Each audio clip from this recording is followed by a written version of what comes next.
Hello there! It has been a while.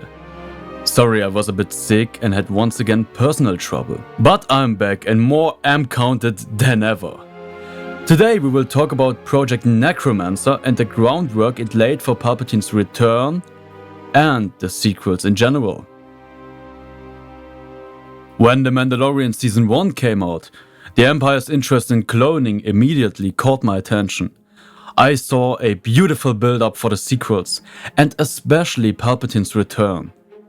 As we know by now, The Mandalorian and Ahsoka indeed served the purpose of explaining the political situation of the sequels. But Dr. Pershing's research and his initial desire to capture Grogu and use him for his experiments is much more interesting. Now, don't get me wrong. The fall of the New Republic is interesting as well, but it was inevitable. The New Republic is a republic after all, and democracies usually fall apart pretty quickly or turn into corrupt corporatist states.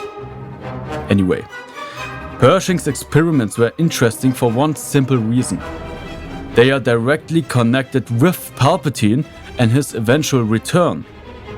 Not only because Dr. Pershing is a cloning expert, but also because he is part of Project Necromancer. It's even possible we might see him in Bad Batch Season 3, maybe as a replacement for Emery. We know that Palpatine eventually succeeded in cloning himself. After all, his grandchild Rey is a daughter of one of his clones. Or is she? That's where the Bad Batch comes in, especially Omega. She's a female fat clone, and I thought, if they can create a female fat clone, why shouldn't they be able to create a female clone of Palpatine? That's right, guys.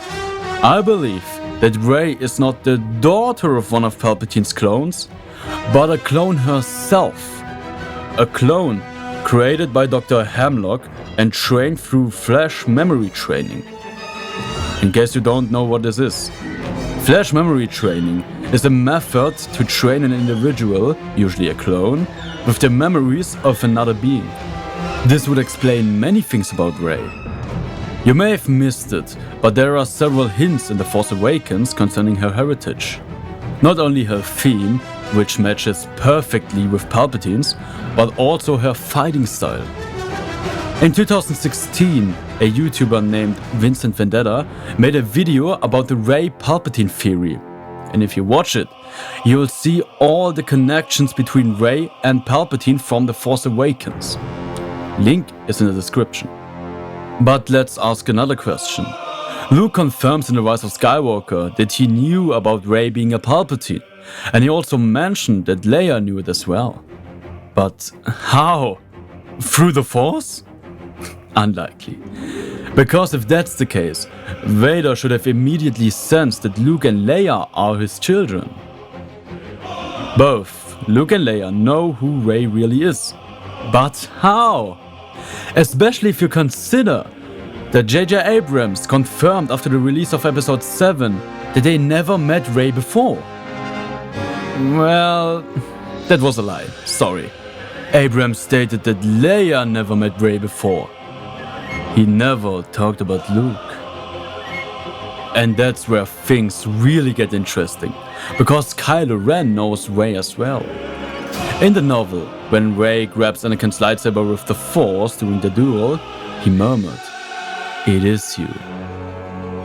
Kylo Ren murmuring something can even be seen in the movie if you look closely.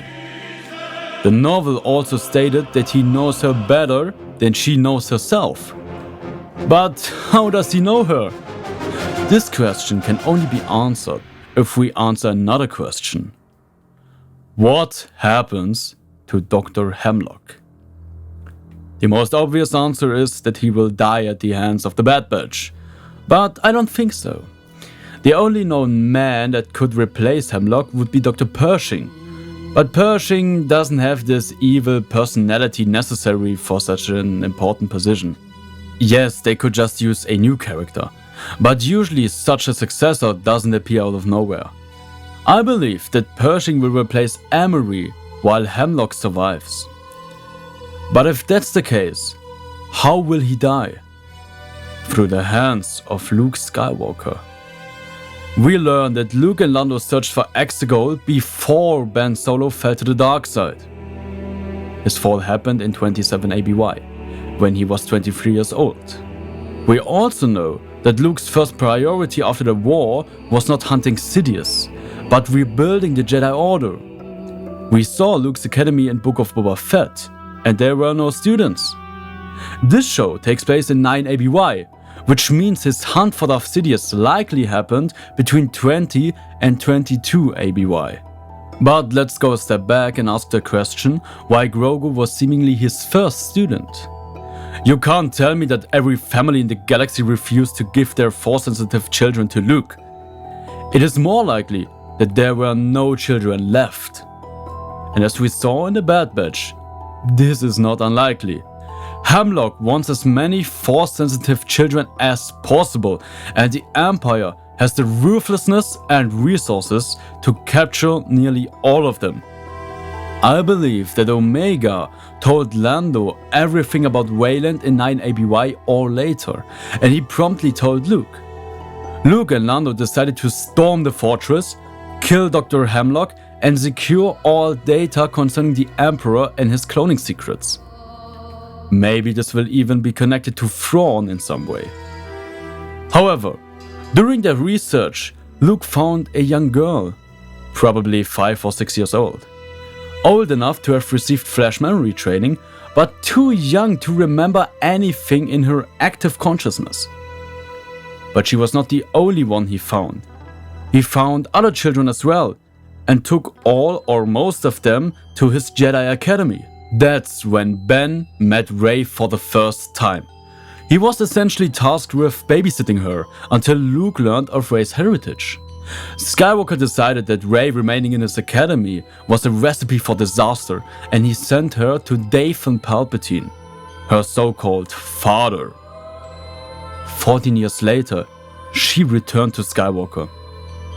And now look at Luke's face.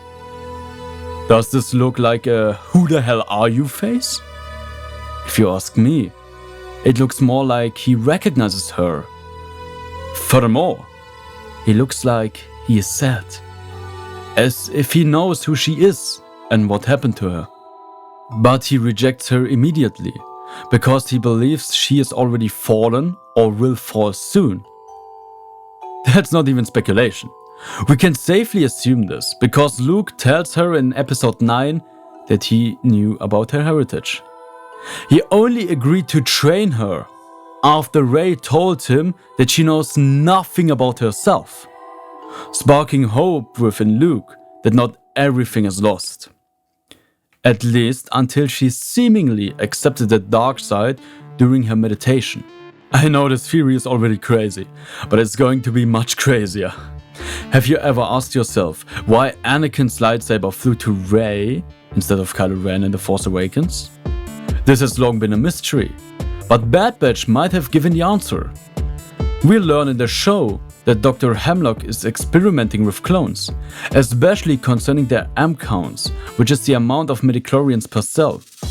But why would Palpatine describe this kind of research as the most important for the future of the Empire? After all, he could just clone himself. Well, we all know Sidious, and he is fully aware that even he has its limits.